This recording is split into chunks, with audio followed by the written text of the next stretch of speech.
한국직업방송과 연합뉴스TV가 함께 만드는 취업 전문 뉴스 투데이 고용플러스입니다.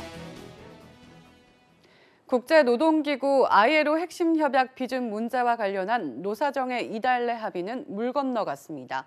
다음 달 초까지 논의를 이어가기로 했는데요. 하지만 입장차가 현격해 험로가 예상됩니다. 강은나래 기자입니다. ILO 핵심 협약 비준을 위한 국내 노동관계법 개정 문제를 놓고 노사정 대화를 이끌어온 경사노위. 당초 예정한 마지막 회의에서 합의를 내지 못했습니다. 4월 초까지 노사정 간에 합의가 이루어지도록 촉구도 하고 기다리기로 그렇게 결정을 했습니다. 다음 달 초까지 시간은 벌었지만 여전히 시계 제로 상황. 경영계는 노동자 단결권이 강화되면 노사 간 힘의 불균형이 심화될 것이라는 주장을 이어가고 있습니다.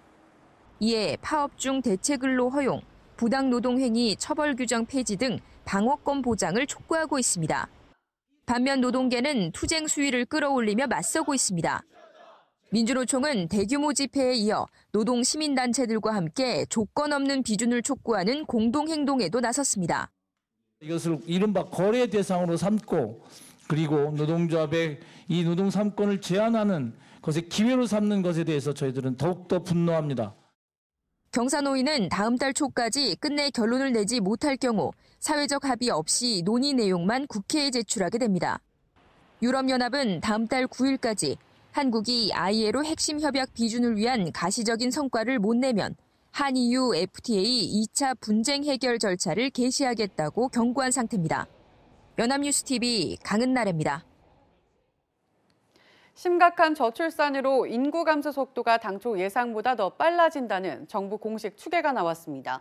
당장 올해부터 사망자가 출생아보다 많아지고 10년 뒤인 2029년부터는 인구가 줄어들 전망인데요.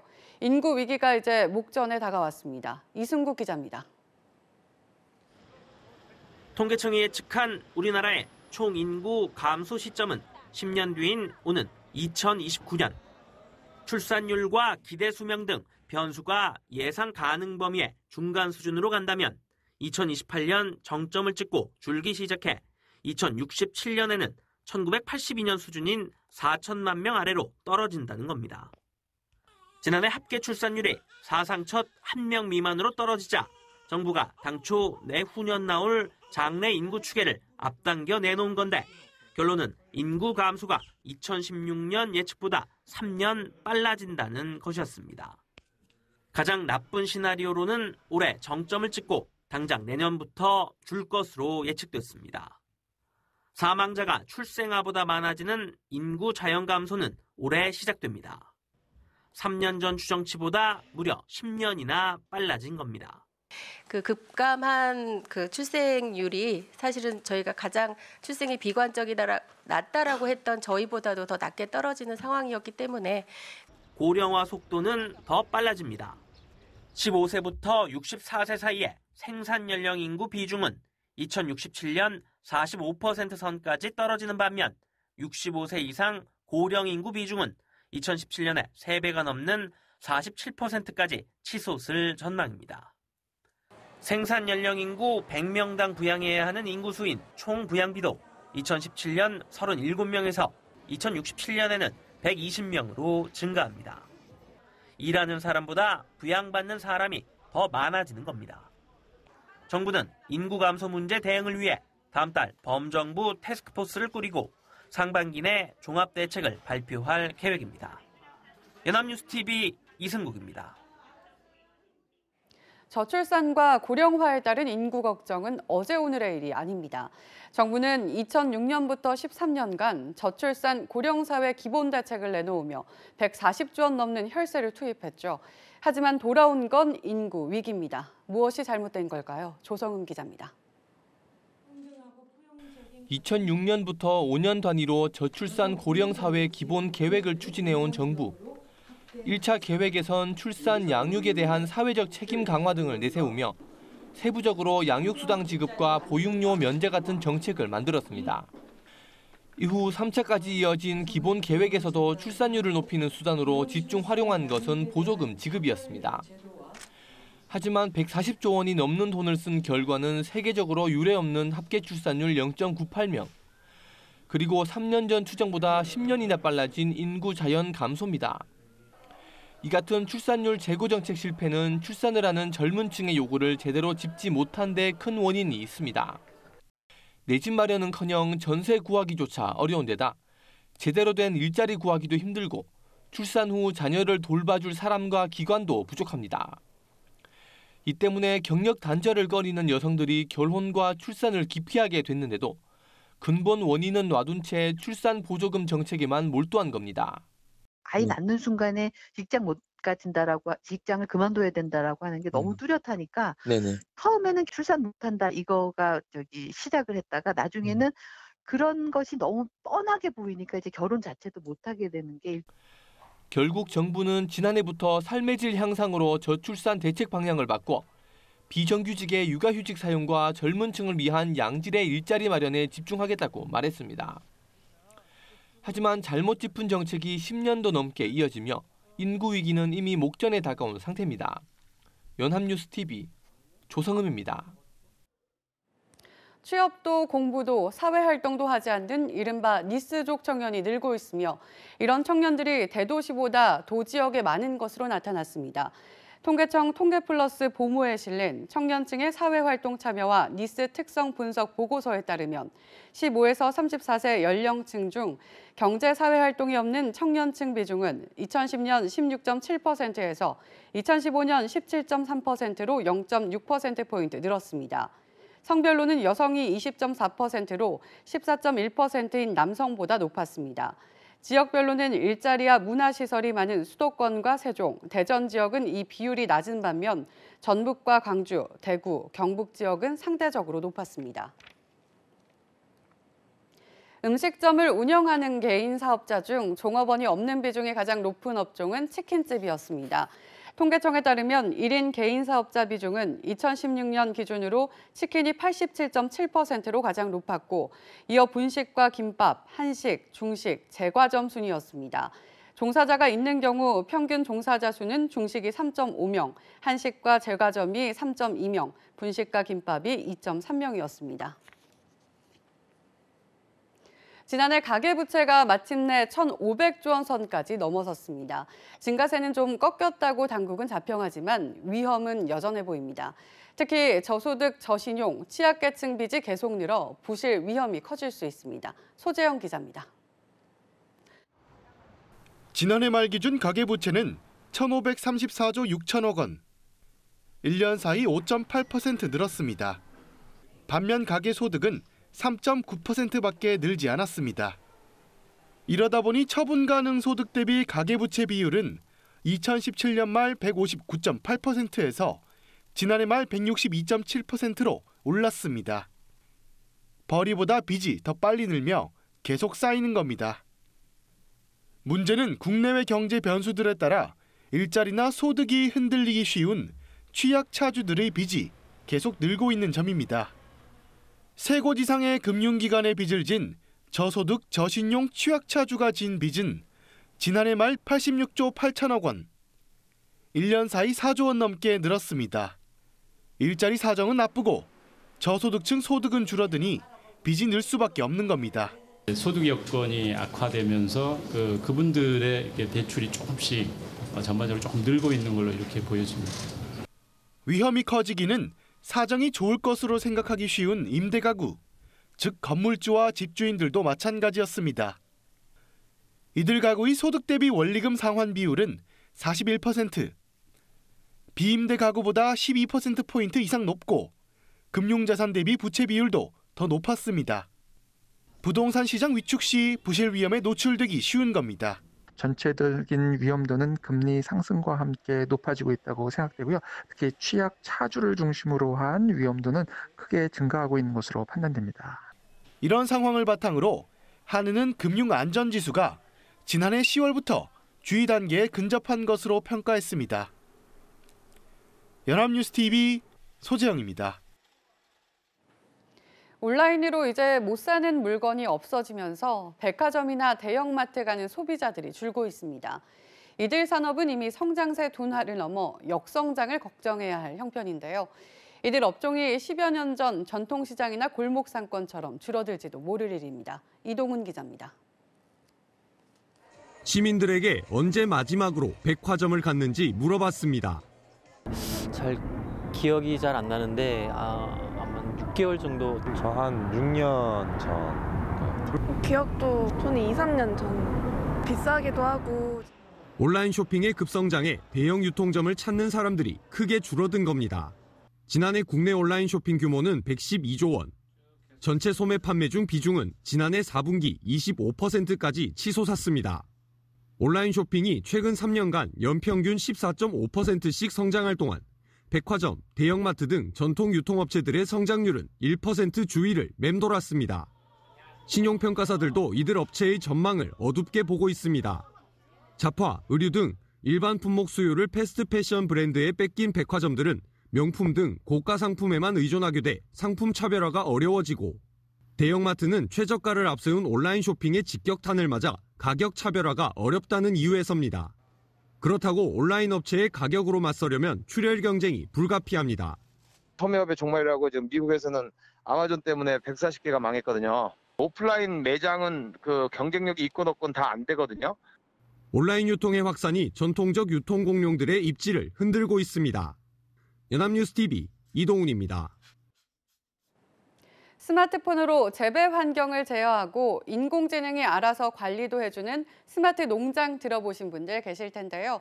정부가 이 같은 스마트 농장 육성에 박차를 가하는데 논란도 있습니다. 이진우 기자입니다. 전라북도 남원의 한 딸기 농가. 모바일 앱에 들어가 버튼을 누르면 팬이 돌아가고 비닐하우스 안에 온기가 퍼집니다. 또 다른 버튼을 누르자 비닐하우스 덮개가 닫히고 차가운 공기가 들어오는 걸 막아줍니다. 스마트폰의 하나로 온도와 습도, 풍속 등을 조절할 수 있는 스마트 농장 시스템입니다. 도입 전에 비해서 생산량이 30% 이상 증가되고요. 고용 노동비도 절감할 수 있고 병해충 예방에 따른 병해충 비용 절감됨으로써 정부는 스마트 농장을 육성하기 위해 지난해 경북 상주와 전북 김제 두 곳을 스마트 농장 혁신밸리로 조성한 데 이어 전남 고흥과 경남 밀양을 2차 부지로 선정했습니다. 혁신밸리에는 청년 교육과 창업을 지원하는 창업 보육센터와 기술을 개발하고 시험하는 실증 단지 등이 들어섭니다. 그런데 해당 지역 안팎에서는 찬성과 함께 우려의 목소리도 있습니다. 우선 스마트 기술로 농산물이 과잉 생산되면 가격이 떨어질 거란 지적입니다. 농가당 적게는 500만 원에서 많게는 2천만 원 이상의 설치 비용도 부담입니다. 생산량이 조금만 늘어나면 이게 가격이 폭락하잖아요. 그래서 정부가 유통구조를 계획해서 농산물 가격을 보장하려는 생각을 하지 않고. 지난해 정부가 스마트 농장 육성에 쓴 돈은 모두 28억 원. 올해는 2배 늘어난 예산을 투입해 2022년까지 시설 하우스의 70%를 스마트화한다는 계획입니다. 스마트 기술로 농가 경제를 살리는 동시에 농민 간 갈등을 봉합해야 하는 과제는 여전히 남아 있습니다. 연합뉴스 TV 이진우입니다.